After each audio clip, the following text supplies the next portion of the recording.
Our guest today is the president of a contractor marketing agency. Appreciate you guys having me here. What do you see as some of the bigger mistakes that contractors are making when it comes to marketing? Don't rely on Google. They're just going to spend your money ineffectively.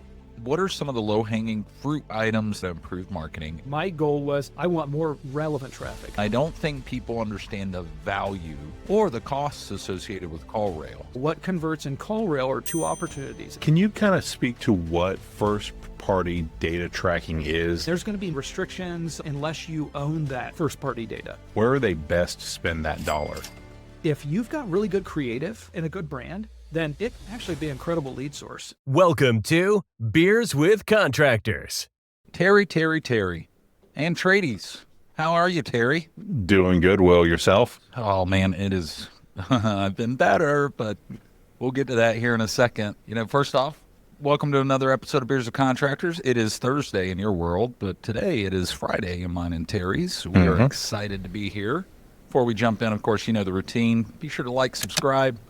As the kids say, smash that bell. We'd love to get you guys some updates. We got a lot of return guests coming up. Actually, Jonathan Nielsen, our EOS implementer, is coming back. We're really looking forward to that here in a few weeks. Probably one of our highest rated and listened to episodes.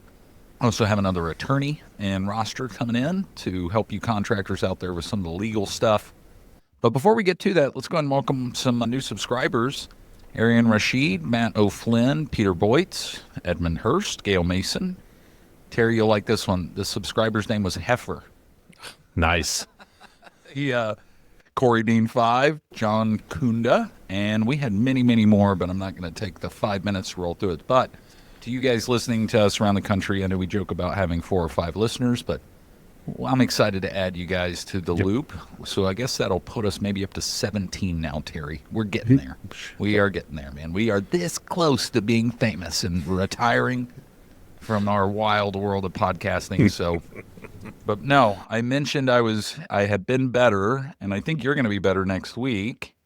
I was in sunny Daytona, Florida this last week for the National Spray Foam Conference, 80-degree weather. Flew into our toasty little town of Oklahoma City with 18 degrees. To our listeners up north, please don't laugh at me when I say that, but it's brutal for us folks down here in the South. But yeah, you're heading south next week. Oh, so yeah. Where are you going, Terry? Going down to the great state of Texas. Going to be down in San Antonio for a week for a conference, working with educators and technical skill tradesmen. San Antonio is a real nice area. Yeah. Get down into, and the weather is going to be good. Barbecue is going to be great. So yeah, that's a cool place, man. I love San Antonio. I saw the forecast for next week, so it's going to be a great time to be farther south. So proud of you there. See, you are smarter than you look, Terry. Hey, that's not hard. Flocking south for the winter. Well, hey, there has been tons and tons of changes in the lead generation and marketing world. So I was starting to pick up a lot in this in January, so this kind of put my spidey sense up, and I said, hey, I got to call this guy to get in. Our guest today is the president of a contractor-specific marketing agency that has helped hundreds of contractors like me accelerate their online presence and media buying strategies. With over 12 years' experience in the digital marketing world, I personally have first seen the results that him and his company drive for with their customers. That's another reason why I'm excited to have this guest. And he is actually somebody that started in the trenches with contractor marketing over a decade ago. So he knows all the ins and outs, both sides of the coin, so to speak. So our guest today is the president of Greenbaum Stiers, Michael or Mike Stiers. Welcome, Mike. Thank you, Will. Thank you, Terry. Appreciate you guys having me here. Glad you're here, Mike. And we are excited, and I get questions all the time, more recently from contractors about how you getting your leads, how you doing this, what happened to my LSA? And it's just been like, oh man, it's hard to keep up. That's obviously not my specialty, but before we get into that, I mean, you didn't just land in this right away. And like a lot of folks say, hey, I'm going to watch a course, I'm going to start a digital marketing company, and then I'm going to go out there and just promise a bunch of leads. Like you started from the ground and worked up. So give me some background on how you got started. Yeah, absolutely. I actually met some folks from the Basement Doctor at a job fair in Pickerington, Ohio. I was on my way out. I actually come from manufacturing and distribution background. Manufactured speakers, subwoofers, and amplifiers for many years. Traveled the world. Was moved back from Chicago back to Columbus, Ohio, which is where I'm originally from. And as I was leaving, they were like, "Hey, come over here," and I'm like, "Okay, whatever." Fun conversation, with a couple of folks. And they asked what I did. And I said, "Oh, digital marketing. It's really my passion. And, that's why I'm kind of doing a career change." And they said, "Digital marketing? Well, we don't know anything about that." And I said, "Well, I don't know anything about the basement doctor." And they're like, "Well, you've got to meet this guy." So they set me up to come in and meet Ron literally the following day. And it was funny because their office was right across the road from, the condo that we were living in at the time, because we had just moved back. And so I wander in, thought, I'm going to talk to this fellow for a few minutes. I'd seen him on TV, whatever. I get in there and we spent, about an hour and a half really just talking about where he had been, where the company needed to go. He had a manufacturer and distribution company as well. He wanted to, own a marketing agency at some point because that was really his passion.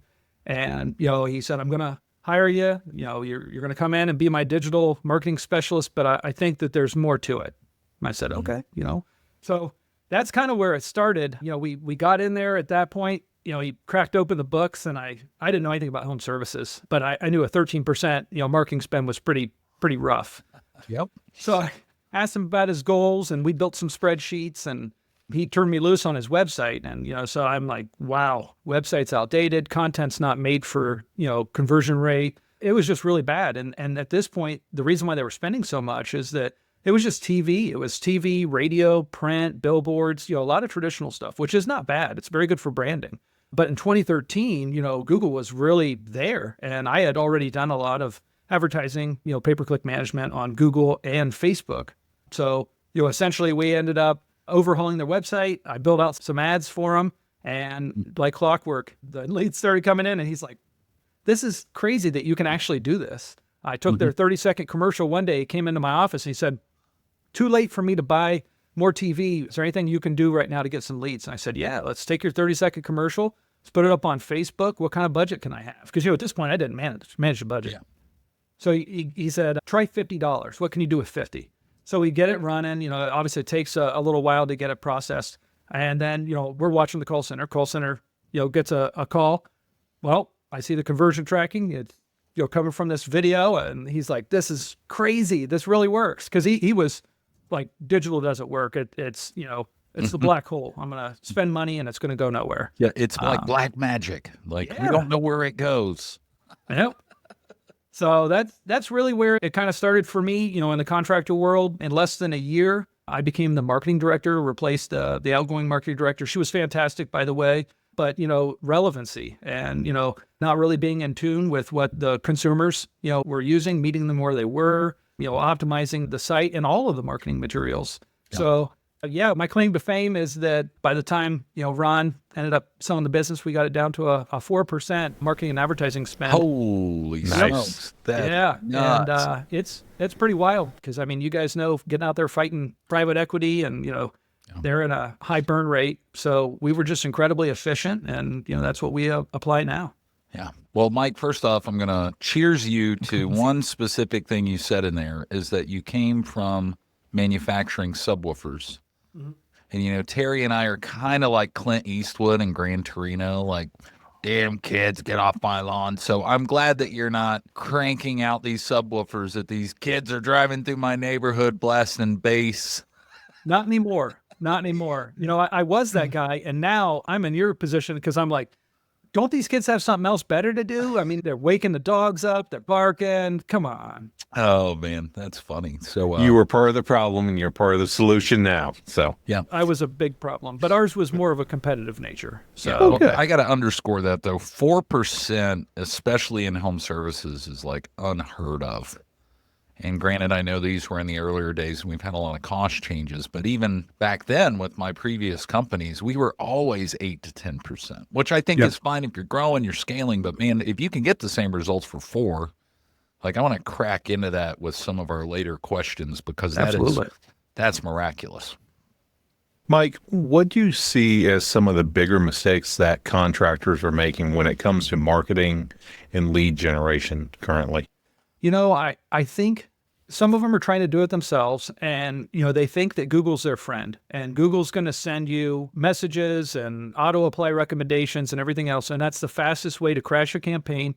It's funny because my team always laughs, but it's the truth. I say, if you do that, if you auto-apply the recommendations, you think Google's your friend, you might as well just take a stack of cash and light it on fire right now, because you can't rely on these folks. It's their sandbox, so they're just going to spend your money ineffectively. One of the other big things that we have, with our clients, so when we get involved, it's funny because the other day, one of the guys is like, you're kind of like the bar rescue guy. And I was like, well, I guess maybe I am like the John Taffert, because I go in and the first thing I want to see is everything. I want you to show me, what are you measuring?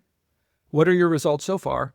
Do you have any trends of, what you've seen over the years? Where are you investing, your marketing and advertising at this point? And then we just kind of start to break it down. And, each of the departments, they're great because they're all experts and they get into their pieces. But I just like to see that, holistic view of how are you allocating, your marketing, advertising, and what are you measuring? And, 9 times out of 10, they're not measuring, the lead in, the appointment set. They're measuring bids, so we're given a bid and then we're selling it.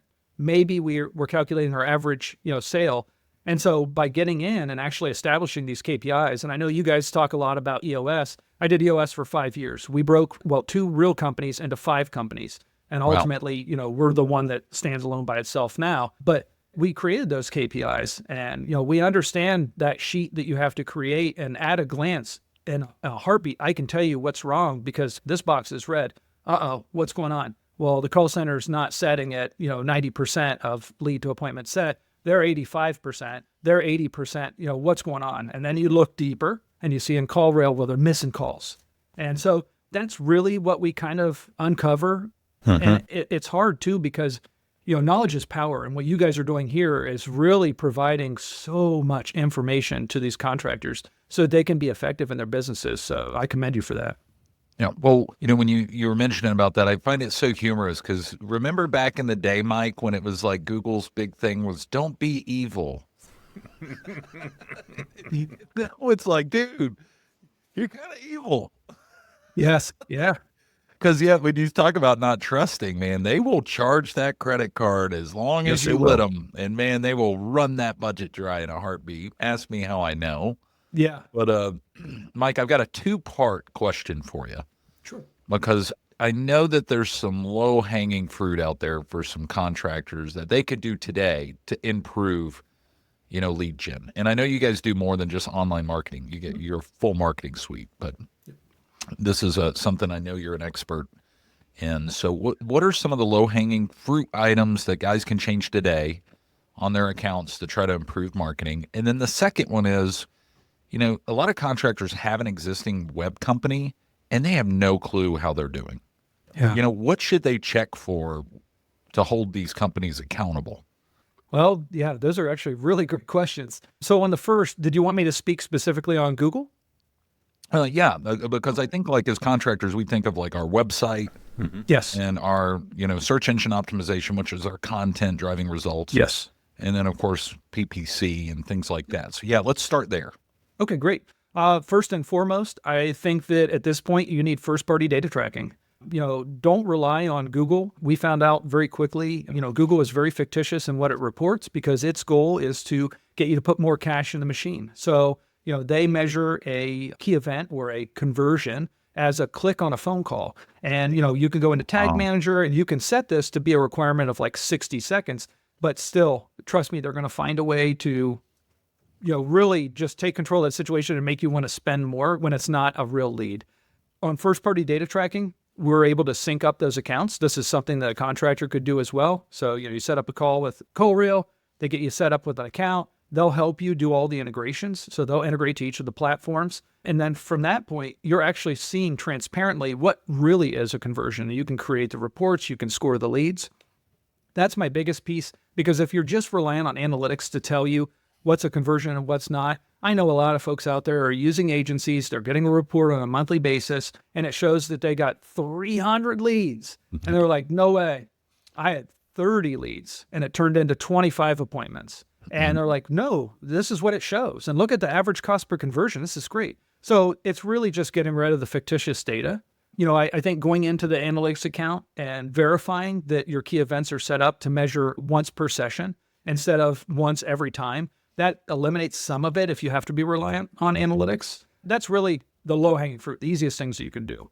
When you're talking about like the website and you're working with a web company, you really need reports. And just transparently speaking, our agency utilizes SEMrush, and then we use a platform that we pay for called Agency Analytics, and it connects through integrations with every property, everything that you can think of. And we pull those into really nice dashboards. The clients have real-time access. They receive a monthly report. But this is what's going to start to show proof of what your web company is doing. And we use ClickUp for our project management tasks. And every week we're in checking the forms. So our clients are going to see us checking the forms. We're verifying that everything's updated. And if it's not, we're providing it in our reports that, hey, these are the things that, we're taking care of. On the SEO front, that's very easy. We have monthly, meetings. There's transparency. I would say that everyone should have that cadence with their marketing companies so that they're understanding what's being performed, sharing, hey, these are my initiatives, or the agency should be giving you some direction in that we're seeing great opportunity here and we haven't tapped into this. Your competitors are doing this and they're driving this traffic. Would this be relevant to you? Because we've got some ideas. I think that's really what it is. It's kind of a, give and take a little bit where the agency can lead with suggestions and provide transparency. And then, the contractors, because I sat in that seat and, my goal was I want more relevant traffic. I don't care about hundreds of thousands of people coming to a website if not a single one turns into a verifiable lead for me. So, that is kind of something that we implemented into our agency because I don't care about the fluff. Well, I think that's important, Mike, because, most contractors probably look at their marketing agents like they're a CPA. Mm-hmm. It's like, here's my stuff, figure it out. And then I won't call you until I'm pissed off. Rather than really treating them like the fractional CFO or CMO of their organization. It's like, yeah, if I'm giving you that much money to market my company, you are going to meet with me on a repetitive basis. I am going to have the opportunity to question and push back and have that challenging sort of conversation sets. And so I think that's a big thing to reframe for contractors' minds is if you're hiring an agency, they should be almost as if treated to a certain degree as one of the team members. Yes. Because there's so much that tethers to the success of a business. As I like to say, if you want to scale your contracting company, marketing, call center, sales, that's for the show. And then the production ops, that's for the dough. You get those leads, but then you got to keep the costs down and bring them home and make a profit. But you mentioned something I want to go back because we were just talking about this last week, you and I, about a great customer we both know, one of your customers in Georgia, and the value that came out of CallRail. You touched on CallRail, and I don't think people understand the value or the costs associated with CallRail. So expand on just CallRail. So what's really interesting about CallRail, and I guess I'd like to kind of just reposition things a little bit so that folks can understand the way that our agency works. So, I was a marketing director for several years, and then the way that we started doing business was really organically with other contractors that, wanted us to duplicate what we were doing at that time for Basement Doctor. So as we expanded as an agency, I started training what I call them, instead of a sales rep, they're a business growth strategist. I don't want them to actually go out and sell anything. They're literally a marketing director that is working with our clients. And so one of our business growth strategists, my senior, in fact, Will, you're very familiar with him. Anthony actually brought to my attention, he said, look, we've got to get away from Google. It's causing these issues when we're in these monthly meetings because I don't want to fictitiously report this, but I have no other way to show it. So, I did some research and I really feel like, what converts in CallRail are two opportunities. And I'll just say, CallRail is the leader in that industry. What converts is like, if we've got someone that's resistant to us, we require first-party data tracking. So, what converts is like, if you don't have a big budget, but we still need that first-party data so that we can optimize and bring you the highest quality leads, that's what we need. CallRail, the transparency in their reporting. So when we first implemented this for a client out in Richmond, we found that his call center was missing nearly 30% of their phone calls during business hours. And when I look at their marketing machine, I look at it holistically. So while all of our, budget sheets look like. They include all of your marketing allocations by month and by platform. But even beyond that, I want to see leads, appointments set, appointments run, close. I calculate your close percentage, your average dollar or average cost per lead. I look at your overall advertising percentage and then your return on ad spend because I need to know what you sold. And without all of those, I don't get a complete picture. Well, what CallRail lets us see is I see how your engine is running, right? And my job is to bring you more opportunities and see if I can make that engine run a little bit more efficiently. So CallRail starts showing us these missed calls. I can listen to the calls. My agents listen to the calls and they bring concerns and we share those, with the owners. And in many cases have made different changes. Maybe it's a replacement of an individual or understanding we need additional training. Or, we're at a capacity issue and it's time to grow, which in Georgia, that the situation with that gentleman is that, hey, we were able to come in, unlock some opportunities, bring transparency to his business.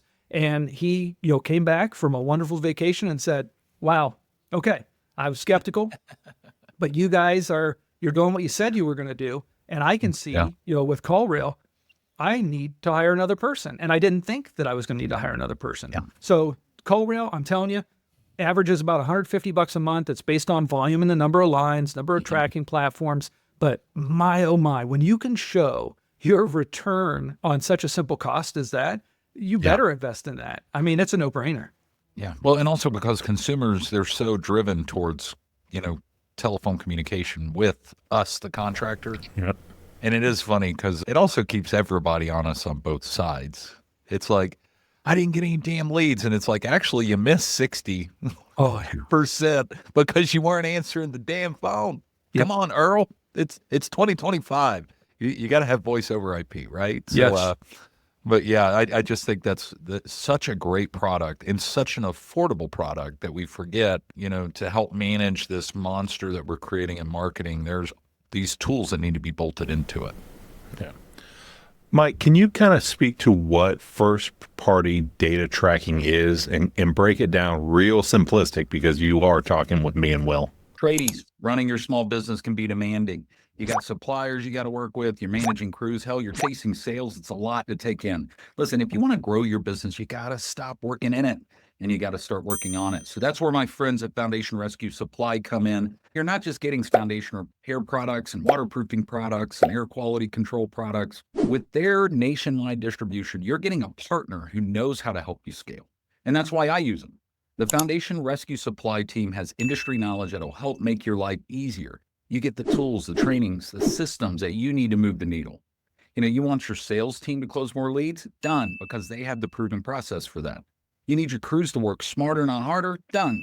Their installation training will get you out there and rocking and rolling in the field. With Foundation Rescue Supply, you're not just buying materials here. You're buying a better business system that they have helped create. And you sell more, you install more, and you grow your team. So the bottom line is this. You get best industry pricing, you get field productivity on track, and you get more revenue out of everybody on your team.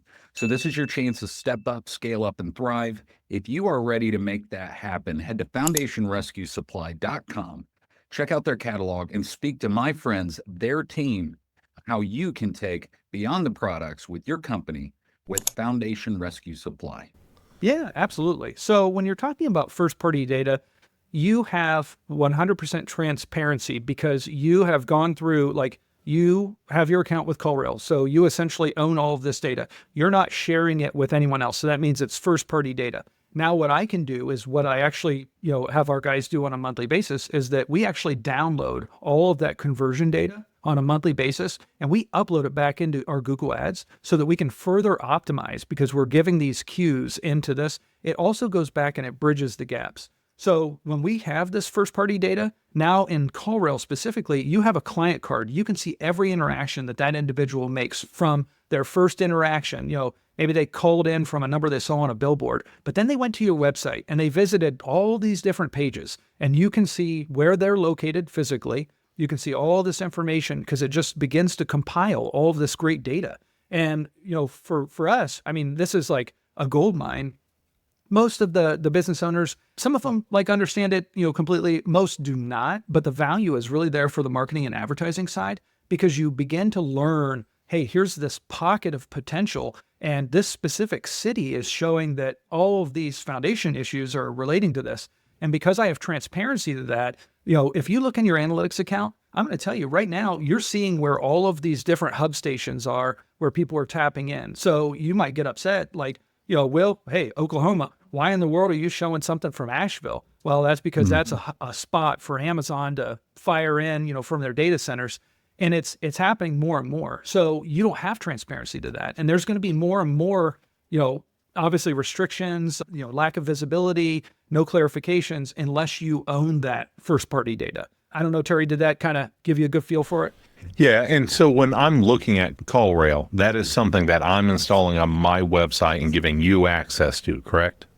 Yeah, I mean, we build it out for our clients, but let's say, Okay. You want to set up your own CallRail, right? You're working on your own. You contact CallRail. They're going to help you set it up. Basically, it does number swapping. So you would have a website pool. You're going to then create individual numbers for different efforts. So you got one on your trucks, you got one on your door hangers, your postcard campaigns, your television stations. So you end up having all of these different tracking numbers. And these unique tracking numbers are what actually helps you to export reports. And then what you invested in each of these. So you can begin to see, hey, was this a good lead source for me? And, I'm going to tell you, you uncover some really cool things. Does it happen to wrap in QR codes and the ability to request information through that, or is it just phone numbers? It's just phone numbers and form bills. So, if you're like on your website or coming from your Google business profile, it captures all of that information. So we bridge in all of that. It brings it all into CallRail, and then you have transparency there. The thing with like a QR, there are QR scrapers, they're third party. You could pay for additional information to get your first party insights. Okay. Well, and by the way, Terry, I know I'm picking on you a little bit about your intelligence level, but you're a smart guy. You train our youth and even adults for the trade. So this is kind of good that you're asking these questions because, you're on that side of getting them into the trade. No, but it's important to understand is just because you don't understand this aspect of the business doesn't mean that you're lacking in any way. I mean, Mike is a specialist in this side of the industry, right? And just as much as I might know something about home construction or renovation or stuff like that, when it's outside of my skill set, I want to go find the best. Listen, So- Terry, quit blowing smoke. I know you're asking Mike how to boost your results for your feet pick OnlyFans that you got out there. Ooh. Contractors only. Coming out of the boots. That'll be the next episode with Mike. Oh, How we no. coming out of the boots. Well, that'll be your next highest watcher. I love geez. it. And that's where it goes off the rails. Oh, that's right. That's where our listener drop happened on our hey, listen, Mike, I know there's been, it's contractors. I know it's like rapid fire machine gun, like right now. We had rising costs per lead last year in 2024. And then next, all of a sudden, we've had even more shifts. It's like, all right, it's 2025. Here we go. Leads are picking up.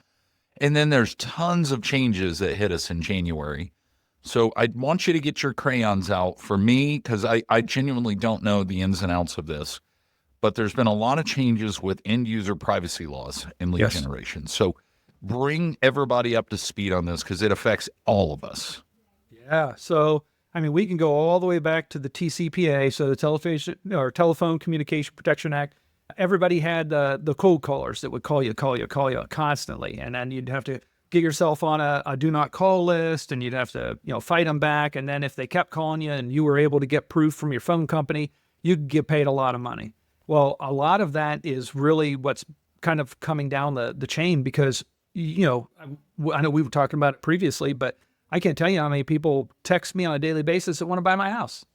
I never showed any indication I wanted to sell my house, but this is exactly what we're talking about. And where it bleeds into the lead generation is that, the FCC said, hey, we've got to protect the consumer at this point because they're being inundated. The privacy is like all screwed up at this point, and people can communicate with you and you don't want to be communicated with them.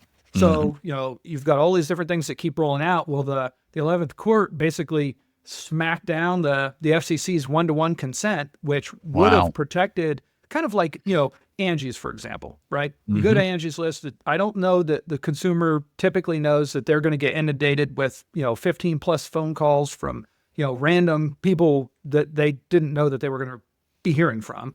And what happened is, like, Angie's is going forward with some best practices. And I know a number of other platforms are as well, where they're saying, we're going to provide you with this, that, and the other. You can opt in to hear from these individuals. And, that is a best practice. Not everyone's doing that. There are some lead aggregators out there specific to the home service industry. Really, roofing is probably one of the craziest ones that I've seen, where it's like, you don't even, I never reached out to anybody, but if I was doing some general searches and I happened to click on something and they found that there was an indication that I was interested in a roof, and then I start getting hit with all of these calls and emails and, I'm getting retargeted. It is crazy. So, obviously GDPR, there's a lot of protections around that. And I mean, at this point, it's just the general, Data Protection Act at this point that continues to get pushed off. So Europe does a great job of protecting everybody so that your data is private to you and, to the individual that you agree to give that data to. No. It's not that way for us, except for California. So California is, fighting all of this. Well, Google specifically is like, man, we can't keep on making all these changes for all these individuals. We need to do something that's going to be compliant to everyone. And so that's why you heard, and I know all the contractors like, getting rid of the cookies. What are you talking about? Well, so Google is going to get rid of the cookies, and the cookies are the way that they track you, capture your information, build your profiles, all that great stuff. And they kept threatening to do it. Well, no one's really pushing back on them. And then the last time that Google sat in front of Congress, they told Congress, yeah, we artificially inflated the auctions by 10% because we had a sales goal to hit. And that's okay. Well, the problem is that there's no one sitting on Congress that understands these platforms. So, when you get Google and Meta up here, they're running circles around these guys and they just don't know the right things to ask. And so right now, cookies aren't going away. We got another year of having cookies now. For an advertiser like me, that's great for the most part because I do like it for the retargeting. But now that we've gone to first party data and we, enforce it for all of our clients to be successflittle, I'm not so stressed about it. But I know that, a lot of other, agencies or individual, one-off digital entrepreneurs, they're a little stressed. Yeah. So that's interesting because also we have a lot of contractors trying to push geofencing and things like that in their retargeted marketing. And I'm assuming that'll start to affect geofencing, heat mapping of certain lead targets. Is that correct, Mike? Yes, it will. Unless you have the first party data that you can then load up and target those individuals. Yeah. And I'll just give you an idea with when you're talking about like Apple iOS, they essentially took the biggest stand on everything and said, everyone that uses an Apple device is our own customer. It's our data. So in order for Meta and Google to have access to that, they're actually paying them a fee to be able to have access to our individual data. So, I'm an Apple user now, gave in, and, it's funny to think the information is not actually mine. It's Apple's information because I use their platform. So I'm agreeing to their terms of service. And then in order for Google and Meta to have access to me, they're paying Apple for this. And it's so interesting when you really start to kind of like break it all apart, is that all of these things are going to have to become data compliant at some point. And then the question is, and this is why it's taking so long, who's going to own that data? Like, who actually has the right to this data? And, the southern states are starting to see a little something right now. I know it was tested overseas and now it's implemented here where there's certain websites that can no longer be browsed. And, it's getting to be very interesting when we're talking about, our rights and our privacy and, But yes, on the geo-targeting, it's going to be affected. It is going to be affected. That's wild. And it's funny, Terry, if they could just have access to our browsing data, it'd just be me and you sharing like square body Chevys off of Facebook Marketplace, text to text. That's You're like, nothing to hide. No, like at the end of the day, like you imagine someone looking at my browsing history and like what I'm looking up, it's got to be the most random stuff. It's like old trucks, old tractors, and then, some random piece of real estate, Yeah. Well, I tell you, it's funny because I think my wife grabbed my phone to look for like a family picture the other day. And of course, she starts scrolling, and it's nothing but like crawl spaces, foundations, like broken fence, driveways, concrete out of level. And she's like, if you die, we have nothing to recover here. But it's like that, and all these contractors get it. It's like the stereotype of like when the dad's driving through the neighborhood, he's like, I worked on that house, and I worked on that house, and I worked on that house. But Mike, I want to lean into this a little bit more because, and I hope I don't get a letter from their attorney. We'll find out. Let's see. Angie's List drives me up the fucking wall with things like outranking me on paid advertisements with another product that I feel is misleading, like Powell's and Sons. Oh my gosh. How about All-Star Pros? Yeah, it's painting the picture that they are the contractor, and they're not. They're lead aggregates. So this new rule, does that affect that at all, that misinterpretation? Yes. So I don't know if you've seen, there's a number of things that are happening right now. So what Google's requiring, and it's so slow to bleed out, because first they threatened us and they said, there's going to be an advertiser verification. And with that advertiser verification, we're going to need the front and back of your driver's license.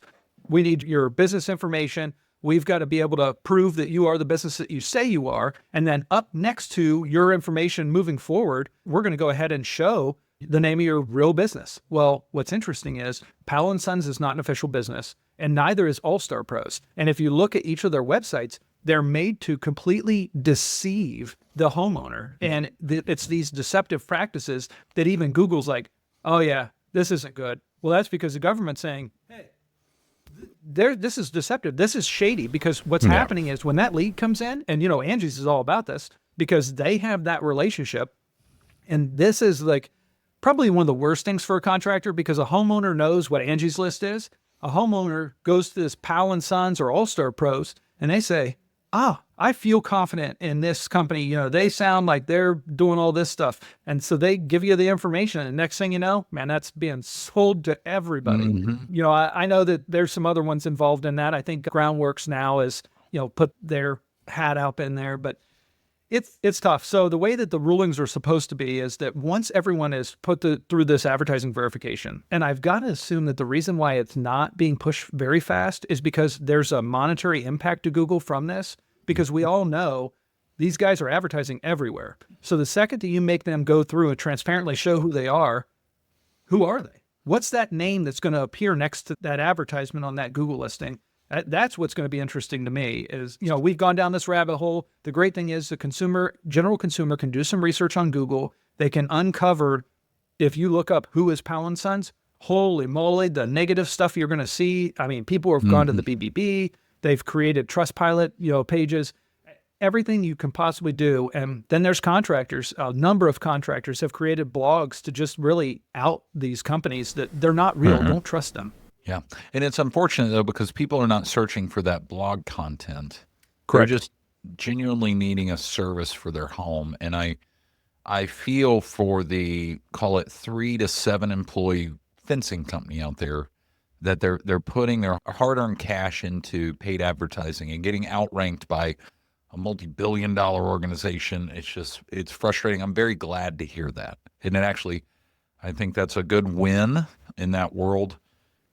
I'm glad you brought up the other name, because I know we compete against Powell & Sons here, and then the others in other areas. So, Mike, when a contractor is looking at the return on investment for that marketing dollar they're spending, like when you look at it, like you have Facebook, Google, YouTube, and a lot of these different other platforms, where are they best to spend that dollar? So right now, and it really depends on the level of competition, the services that the business provides, and kind of like their location as well. I can speak very generally and say Google is the first, place that we take everybody, because if you construct your campaigns in the appropriate fashion and you set up, your geolocations, you've got appropriate negatives, you're excluding, all these locations that you don't want to appear in, you've automatically kind of narrowed that funnel. And so you're matching with people that are actually looking for your service in the area that you provide that service. And that's what's different, because it's intent-based. So the intent is, I need to find a contractor that's going to come out and look at my crawl space because it stinks, it's humid in there, it's nasty, I don't know what's going on, but now it's permeating through the house. And that is how, you match with them. Bing's been kind of interesting here lately. I will say as we have begun to utilize first-party data tracking and revisited that platform, I'm not going to say too much, but I feel good about it. And then, outside of the, Google being primary, Bing being right in there, you've got Meta. And, specifically for me, Facebook on the home service side, Instagram's not much more than a branding tool. But when you're looking at Facebook, it is the ideal demographic. These are typically, homeowners. They match the right age group. And if you've got some really good creative, and it takes a combination of things, you have to be organically posting, typically having a page-like campaign to build up your audience. And then you can run lead gen campaigns where, you're capturing the forum and then sending it into your CRM or your inbox, using an integration delivery service.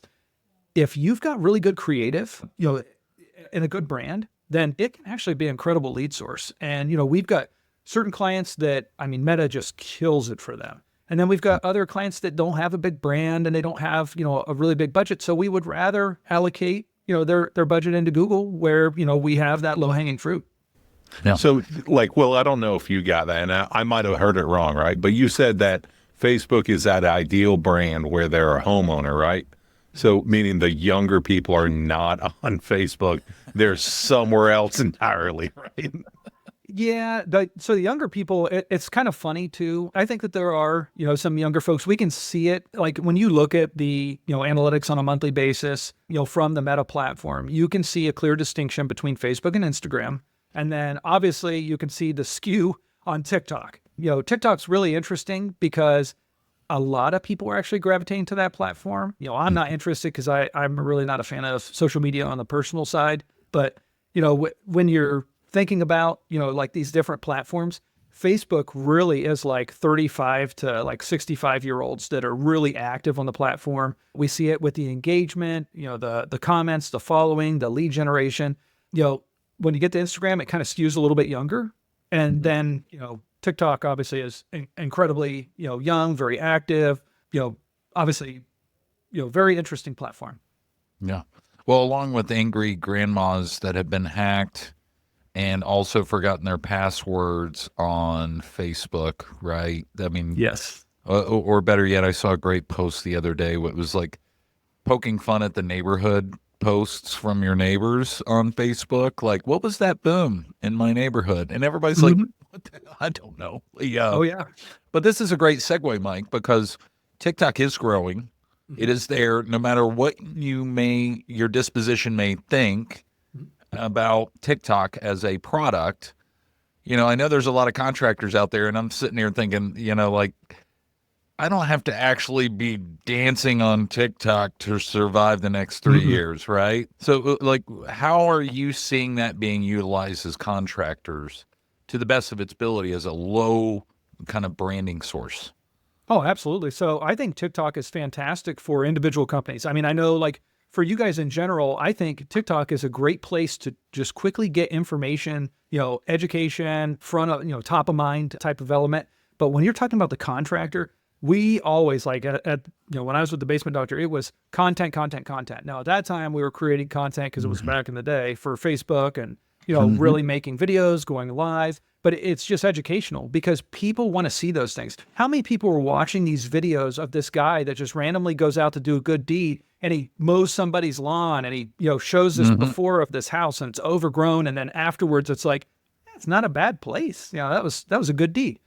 That's what's happening on TikTok is it's just giving people the ability to get out there and hey, what's up? I'm Will. We actually, repair foundations for homes and I'm going to take you into one right now. So now you just became your very own Bob Vila. You've got your TV show and you've got your live audience. That's the way that people should think about these platforms is that you're creating your audience. They're engaged with what you have to say. They either watch it or they tune out. But the people that are engaging with you are very interested. So the more you create that content, you create that level of trust, people begin to engage with you. They're more likely to refer you. They might even hire you themselves.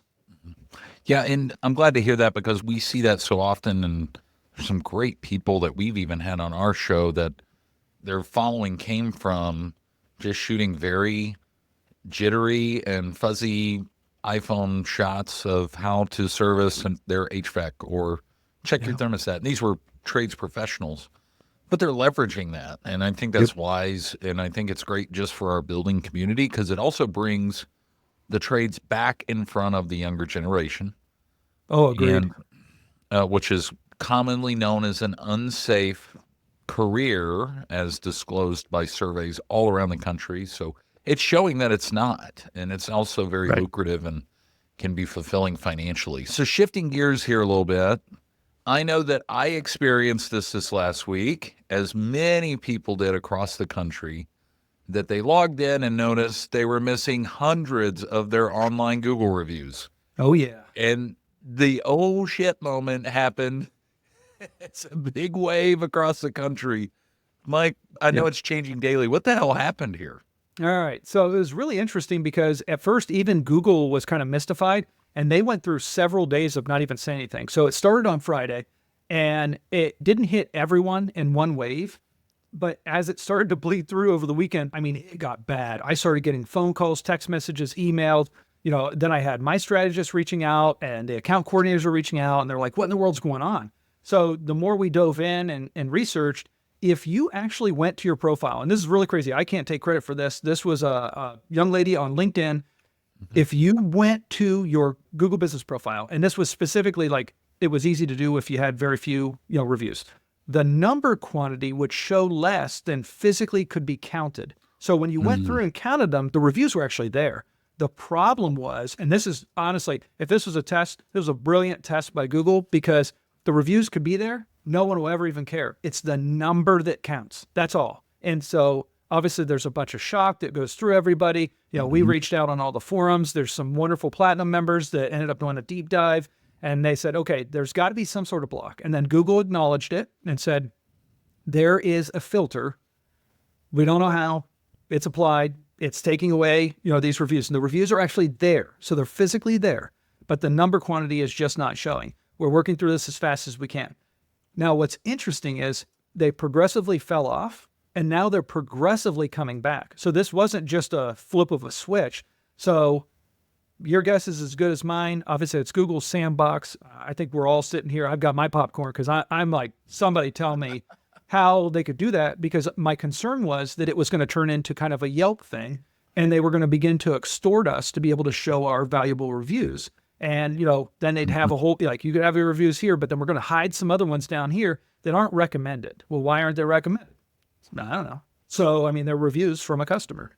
So it's interesting. I'm waiting to see, but I can tell you it interestingly showed on the Google business profile organically that the numbers were reduced. But if you looked at your local service ads in the Google Guaranteed, the numbers were there.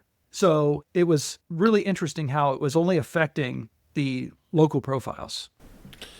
Mike, where do you think we're going to be looking at AI and AI marketing as it applies to home service businesses? And what do contractors need to be looking out for as they move forward over the next year, 2 years? Yeah, other than the robot overlords that are coming to get us. They're coming for us. Yeah, right. Elon's kind of building his army. It's really interesting because there's like a number of different ways to look at this point. You've got all these different AI platforms. Our phones are going to be implementing, AI. Some of them already are, obviously. If you're using, Google Business Email, which we are, then, Gemini's very active, obviously, and they're always trying to make suggestions, and you got to shrink it out. But what's going to happen, and it already is starting to happen to a degree, Google is acknowledging this, and they're trying to test it. So when you look at their search engine results, they've got an AI summary. Right now, that summary is more based on educating an individual based on their search, and it's pooling from key snippets, FAQs, different things like that. So these are elements that we're encouraging our clients to begin to supply us with, or at least collaborate with us so that we can develop these, because this is a high funnel search, and we want to be relevant for that, because that can be a great way to bring in more traffic, to increase your domain authority, and to elevate you. And so, we want to be up there. And so we've got to be really good with the rich snippets. We've got to make sure that we've got some FAQs in there. And we have to, basically ask the question and then answer the question the very same way, because the AIs are actually reading these. Now, that's not going to necessarily get you more leads. So for a contractor, you're investing in top of funnel, and it may turn into something. But then when you're talking about the way that, AI is going to start getting in with the advertising, it already has been for years. When you're talking about scraping specific data and all of this smart targeting, and, now it's just getting better. It's getting more efficient, in my opinion. And I think, just understanding it as much as you can, or finding a partner that can understand it on your behalf, is probably the best approach that you can take. Because, I tell all of our partners, our contractors, you guys get out there and you do what you do best. You manage your teams, you worry about the jobs, you take care of your customers. We're going to keep you fed. We've got your funnel going, and we're going to come to you with different suggestions. When it's time to, test some new platform, test some new service, we're going to suggest it. And, in marketing, and, I know you guys probably heard it a million times, nothing's 100%. And, even failing in a marketing attempt, at least if it's controlled and measured and you've got something you can take away from it, then you've learned something. And, I think as the AI advertising, really starts to get a little bit smarter, then I think it is going to be a way that we're going to end up having to help our contractors, reach to consumers or meet them, where they're searching. And the amount of money that these organizations are pouring into these massive data centers, billions upon billions of dollars, they're all in. So it is the direction we're going to go. Oh, it is, without a doubt. Yeah, I mean, at this point, the big drivers, Microsoft was talking about it, the CEO, and these are brilliant individuals, by the way. There were some AIs that came out in Flex that came out of China, and they're free to everybody, and they're open source, which, I mean, some red flags, honestly. People should kind of be concerned about that. But then what ends up coming about is that OpenAI, ChatGPT says, oh yeah, check out our operator platform. Now, granted, it takes you $200 a month to subscribe to it, but you can actually build agents within this. And that's what Microsoft was talking about. Their CEO said, we're eventually going to get to a point where, and this is more for like our side, not contractor side, but on agency side, where we're going to begin hiring people because of the agents that they built that can go out and do different research tasks, that can compare different websites, that can put together conversion rate optimization plans in seconds. And it's because they've used what's in their mind to teach these AIs how to do it repeatedly and so much faster. And, it's a very interesting approach, and I really respect it. And it is the way that things are going because it's where the investments are. Yeah. Mike, as we come to our kind of final stretch here, one thing that I love about you guys at Greenbaum Stiers is, as a marketing firm, you don't provide the same service to similar competitors in a general market region. How often are you seeing this in the digital marketing and lead gen world? I mean, it seems to be all over for certain providers. I know you guys don't do this, but I mean, why is that so important when you're looking for kind of a web service company to say, hey, I need my website done, I need this, but then you find out 6 months later they're servicing your competitors across town. Yeah, and it's really interesting too, when Ron and I created the agency, our thought was we want to, bring something that's transparent, yields real results, that we're in your industry, we can partner with you, we want a long-term relationship. And, the way that we've really seen it over the years is that, and, Will, just to clarify, we don't offer, the basically protecting these areas to everyone. They have to meet a specific minimum. And over the years, we've kind of gotten to the point where we do turn away a bit more, business than, most agencies would, because we are looking for the right partner, because we know that this is a long-term relationship. And, on the agency side, we always talk about retention. We grow our companies. We were just celebrating today. Today was our recap for 2024 with all of our team internally. And, we went through several companies of how much we've grown them, what was our advertising percentage, what was the return on investment. And it's just exceptional. And the team, celebrates this.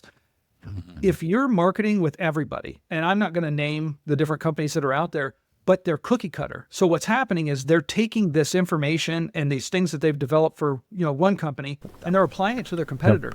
Where's the competitive advantage? And, that's where we're like, hey, I like the owners that we work with. I get excited. I go and visit them every single year so that we can see, how can we be a better partner? What's your next goal? What's going on in your life? And if you can't really have that relationship if you're serving everybody. And when I look at my business growth strategists, they're marketing directors inside of each of these companies. And if they get over capacity, then they're going to be watered down and they're no longer going to be effective. And then that sours our relationship. So maybe that kind of puts it a little into perspective. We don't like the cookie cutter, and I don't like working with your neighbor. Yeah. Well, it's amazing how I see this around the country. So I'm glad you added some flavor to it, and it's just not me talking about it. But so listen, Mike, and I hope Drake, our producer, exercises some fun freedom. A few months ago, we had a great attorney, Matt Jones, on, and he put a nice little insult timer up for all the lawyer jokes that we pumped out during that episode. I think we got up to 4 or 5. So we have done over a ton of acronyms. So I'm going to start a rapid fire lightning round. I'm going to give you 60 seconds, Mike. I am going to read out the acronym, and you need to tell me what the hell that fucking acronym is as a contractor. And we're going to see how far you make it in 60 seconds. So, Mike, get your mind right. How you feeling? All right, cool. We were going to start here in 3, 2, 1. LSA. Local service ads. VoIP or VoIP. Voice over internet protocol. PPC. Pay-per-click. SEO. Search engine optimization. SEM. Search engine marketing. TCPA. Telephone Consumer Protection Act. FAQ. Frequently asked questions. WTF. What the? SMH. Shake my head. There we go. All right, cool. Give a round of applause for Mike. As we were going through this, I'm sitting here thinking, I'm just going to start dropping these in. By the way, whopping 38 seconds to rock this out. So, Mike, you the was it VoIP or voice over IP? TCPA. Yeah. As soon as you said it, I'm like, this is going to come back up. I'm going to throw that curveball. I am proud of you. That shows that you don't just play a good marketing guy on TV. Appreciate it. But we needed that glossary as contractors. So, way to go. 38 seconds. And we came up with that. Sorry, Drake and Terry and I have been having a blast on our show notes here. That was not planned. So, we should have prepped better for that. I think I even threw Riz and Drip and a few, like, Gen Z terms in there to see if I could really throw you off. But you would have got me. I didn't want to hurt you. I'm not a very hip guy. But yeah, because I took that one, Terry, bring Mike home. You know our famous last question. Well, Mike, since you know Will and I know Will, we both know that he screws up all the time.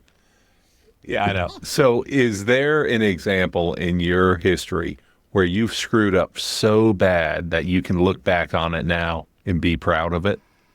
Yeah, I mean, so years ago when we started the agency, we were supposed to be a home service agency. You know, wonderful, brilliant man. But he probably made a big mistake by kind of, going and enjoying life in Florida, which he is well deserved. Not much in the day-to-day business. And so I opted to, let's help everybody. Let's be a solution to everybody, everywhere. So we niched down in 2024, went back to our home service roots. And I can tell you, we celebrate today, our exponential growth year over year by doing so. It was the best decision. But, hey, here I am. I made a terrible mistake. We formed the agency in 2017. Oh, it took me 7 years to figure that one out, right, guys? So, yeah. I will say, we do still like to help nonprofits. We're very passionate about that. Ron and I are very passionate about finding things that our employees really appreciate and will volunteer in. And so we do a lot of websites. We do a lot of advertising and marketing management for their fundraising events. So that is a big, big piece of our agency. And that was his route from all the businesses he's had. And, outside of that, we do have some local Columbus companies that are so far removed from home services. But, you meet them at networking events. We form really good, trusting relationships. And, we're an extension of these businesses, and we really enjoy them as well. Well, if a home service business is not employing enough marketing, most likely they're a nonprofit. That's so true. Yeah. By the way, I've been a non-formed nonprofit in my business several times over. I didn't get a tax credit for it. No, I'm joking. Yes. But hey, Mike, I appreciate what you do for our industry. I see what you do for some of the folks that I consult with, and I know it's real, and there's so much smoke and mirrors out there.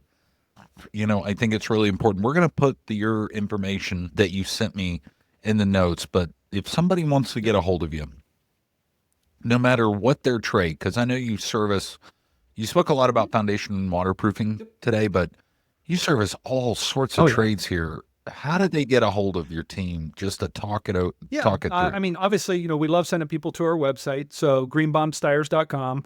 And thanks for the show notes. If you're on LinkedIn, I keep my Facebook pretty private, more for family and friends. But LinkedIn, I'd welcome a connection. Happy to strike up a conversation, relatively on there. And, just love to help. I love conversation, if you guys can't tell. Oh, yeah. Well, we love it, too. We also like drinking beer and talking to folks in the contracting world. Right, Terry? Best end of the week. It's like that saying, I got a manager has a poster up in his room says, we like whooping ass and drinking beer, and we're almost out of beer. Yes. Well, Terry and I think we're pacifists in our old age because we may pull a muscle or but hey, to all you out there, I appreciate you if you made it this far. Listen, we love the fact that you're engaging with us, that you're following us, that you're seeing our store. Of course, I didn't mention that before. Our Contractors Kick-Ass store, which supports our construction camp for kids, which is expanding and just kicking tail right now. So, Mike, I appreciate you being our guest. Terry, I don't say it enough. I appreciate you being my co-host, buddy. Right back at you, Will. Otherwise, to all you tradies, we appreciate you guys, and we'll see you next week here with Beers with Contractors. Thanks, guys. See ya.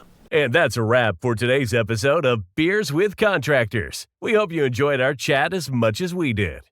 Before we say our final goodbyes, a friendly reminder. Beers with Contractors encourages responsible drinking. If you choose to enjoy a beverage during our time together, please do so in moderation and only if you're of legal drinking age in your country or state.